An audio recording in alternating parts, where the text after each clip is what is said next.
Assalamualaikum warahmatullahi wabarakatuh. Perkenalkan, nama saya Ruya Wulandari. Saya berasal dari Fakultas Tarbiyah dan Keguruan, jurusan Pendidikan Geografi kelas 1B. Baiklah, saya di sini akan menjelaskan materi tentang fikih yang berjudul tentang pernikahan. Kata pernikahan sudah tidak asing lagi kita dengar. Menurut bahasa, pernikahan berarti terkumpul atau menyatu.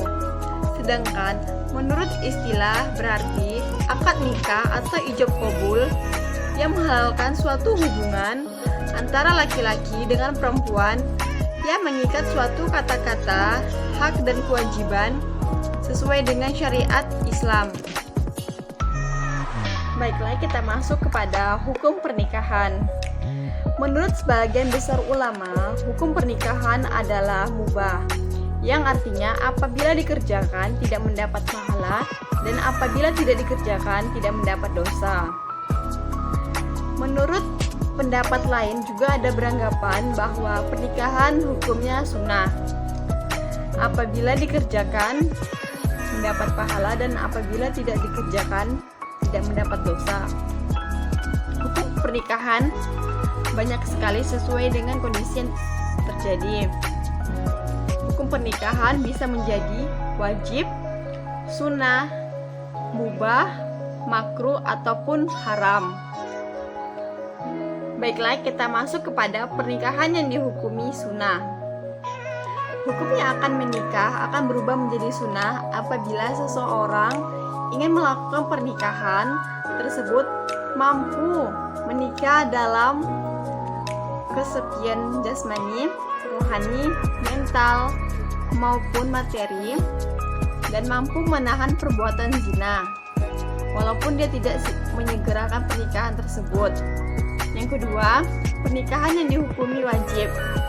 Hukum menikah akan berubah menjadi wajib apabila seseorang ingin melakukan pernikahan tersebut mampu menikah dalam kesepian jasmani, rohani, mental, maupun materi, dan ia khawatir apabila tidak segera menikah dia akan berbuat zina, maka wajib baginya untuk menikah. Yang ketiga, pernikahan yang dihukumi dengan makruh. Hukum menikah akan berubah menjadi makruh apabila seseorang yang menikah tersebut belum mampu dalam salah satu hal jasmani, rohani, mental, maupun materi dalam menafkahi keluarganya kelak. Yang keempat, hukum pernikahan haram.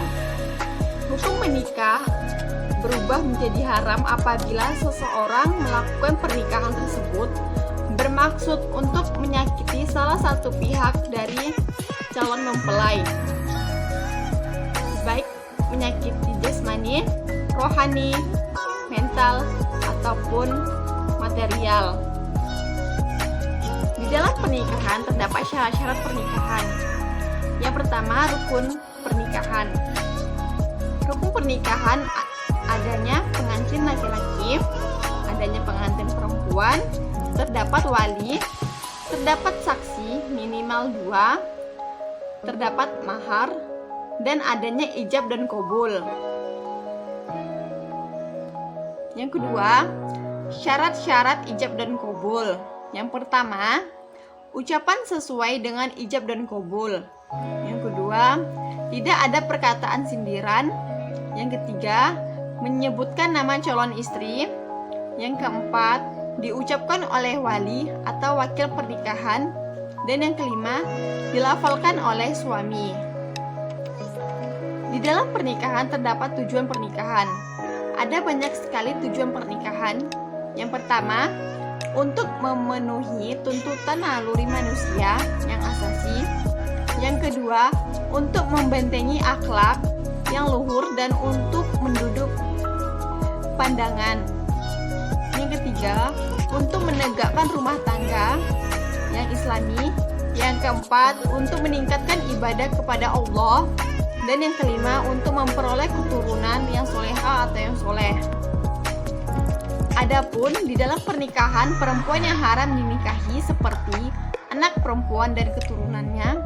Yang kedua, saudara perempuan segaris atau satu bapak atau satu ibu. Yang ketiga, anak perempuan kepada saudara laki-laki maupun perempuan.